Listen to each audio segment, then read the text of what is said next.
How's it going, guys? This is Vincenzo from home of Milan coming back at you once again. Furthermore, today we got a lot to break down regarding the game versus Juventus and all these coaching rumors that have been circulating around online. So without any further ado, guys, let's get into this. But before we do, make sure you guys check us out on all of our socials at Instagram, Twitter, Bunches, and TikTok, all at home of Milan. So without any further ado, guys, let's jump into this. So we're at that point of the season where games just really don't hit the same. And this was 1000% one of those games. And a match where, in my opinion, is my favorite fixtures of the year because I have loads of families and friends that are fans of Juventus. But this game was an absolute snooze fest. In my last episode, I predicted a 1-1 draw, and we got a draw, but this was probably one of the most boring and stressful games of the season from a Milan perspective. And we saw Pioli switch back to a 4-2-3-1 because of last game suspensions. We had 3 of our starting 4 defenders out, and during the warm-up, Mike Maignan got hurt. And I've said my piece about Mike Maignan about selling him, and this game, for me, being out injured made my feelings about it a lot more concrete. I'm over it. Sell him, cash out, and invest in a brand new goalkeeper, and a goalkeeper that could stay fit during a warm-up. I love Mike Maignan, but this issue is just way too common, especially for a goalkeeper of his quality who keeps getting injured. And we always praise and shout that he's a top 3 goalkeeper in the world.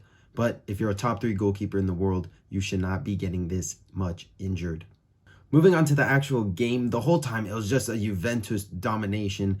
And this video is going to be a lot of me critiquing Milan with bits and praises from a couple players. And I think the elephant in the room is that Milan registered just 9 shots the whole game and had 0 on target. Giroud being absent the whole game, not doing enough to win headers. We should have played Okafor in this match because we knew that Juventus were going to play a low block. So try to use Adli to make those long passes in behind for him to run onto. But Pioli waited until the 75th minute to make any changes or any substitutions. And at that point, the game was over. Pulisic not threatening at all, and he should have been subbed out a lot sooner than he did. And Leao was super underwhelming, not even registering a completed dribble all game, which was super upsetting to me.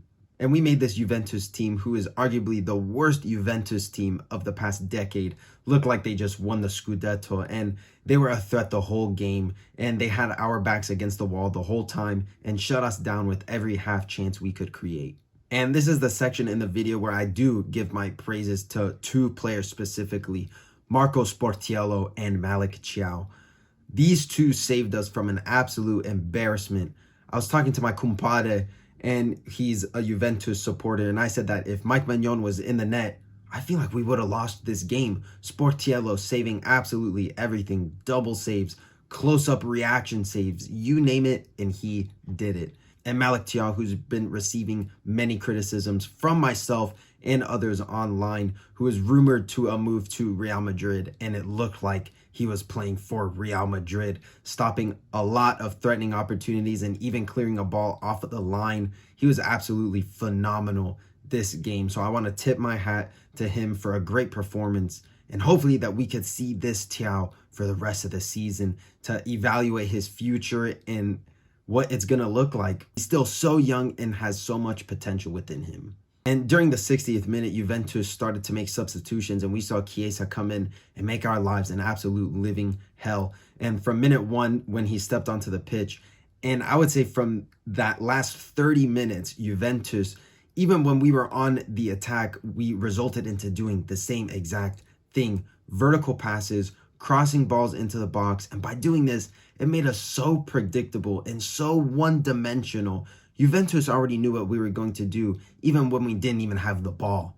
There was nothing positive to highlight from a Milan perspective besides those 2 performances from Thiaw and Sportiello. And I wanted to touch upon the way that we go about these games. And I know it has been washed, rinsed, and repeated by so many people, but the way we play is the exact same every single game. Let's go on to tops and flops.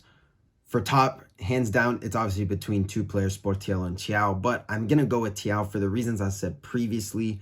And for flop, I'm going to say Adley for this one. I just feel like he was really underwhelming, constantly losing the ball and not making those line-splitting passes that we've seen from him in previous games. Moving on to the preview versus Genoa, I think we need a positive reaction from this game. And Genoa are mid-table. They're not fighting in the relegation zone, and they're not fighting for a European spot, and they have nothing to play for. With that being said, I'm going to predict a 2-0 win for us. We are also at home, and I think we're due for a win because we are winless in our last 5 games in all competitions. So I'm going to predict a 2-0 win for us versus Genoa at home. Now, I wanted to address the current coaching rumors that have been surrounding Milan for these last couple weeks. And the massive headline, I think, is Julen Lopetegui is in pole position to become the next manager of AC Milan. As for next season, we're going to let Pioli go. There's been so much turmoil after this story has been released, so much so that there's been petitions going around saying Nopetegui, that fans are signing for him not to become the next coach of Milan. If this management appoints Lopetegui, who has had nothing to boast about his managerial career, then we're not a serious club and we're not looking to be ambitious and hungry for trophies in success. So for context, this is Lopetegui's managerial career. So in 2014 to 2016, as Porto manager, he doesn't win anything and gets sacked. He becomes the Spain coach, doesn't win anything, and is knocked out of Italy in the 2016 Euro in the round of 16, leaves the job for Spain coach to coach Real Madrid, where he is sacked within less than a year with them, and is the coach of Sevilla. And to be fair, he does win them the Europa League, but in the same season, he finishes 13th in La Liga. And lastly, with Wolverhampton Wanderers last season, he finished 13th in the Premier League. So I have no idea what this management is thinking when they look at Lopetegui's resume and says, you know what, that is an attractive candidate that I want to coach AC Milan, when he hasn't even proved anything. Even Fonseca, who we've been linked with, is a manager who doesn't really attract me. I don't really see the hype in him either. And again, he hasn't really proved anything or excites me as a coach. He doesn't have an identity or a style of play that we need as a coach. And there's 3 names that come to mind that I would 1000% take in a heartbeat. Number 1 is Antonio Conte, for reasons that everybody's explained.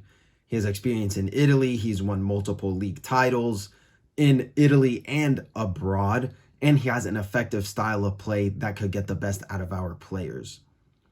Number 2 is Sergio Conceição.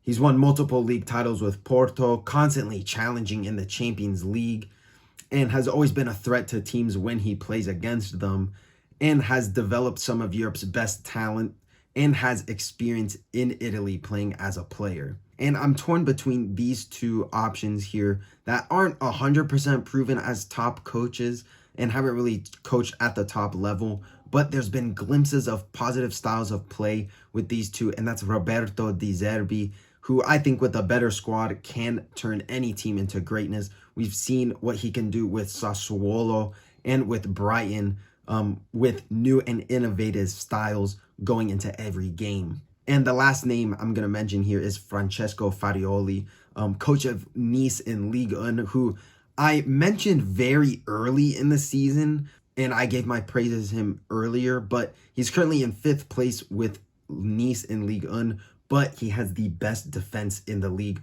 only conceding 25 goals this season. And I think there could be some untapped potential in Farioli and could make this Milan team into a defensive beast if we support him in the summer mercato. But if I were to choose any of those coaches that I named, it would be Sergio Conceição. That would be at the top of my list. He's the one that excites me the most with his styles of play that we've seen in the Champions League.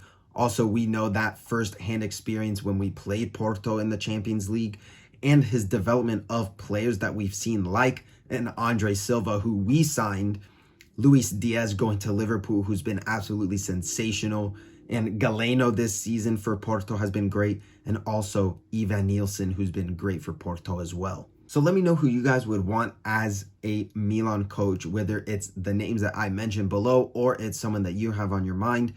And I think that's going to close it off for this episode, guys. Thank you so much for tuning in. Thank you guys so much Make sure you guys like, comment, subscribe. Check us out on all of our socials and get involved in the comment section below. What do you guys think about the Juventus game? Who do you guys want as our coach?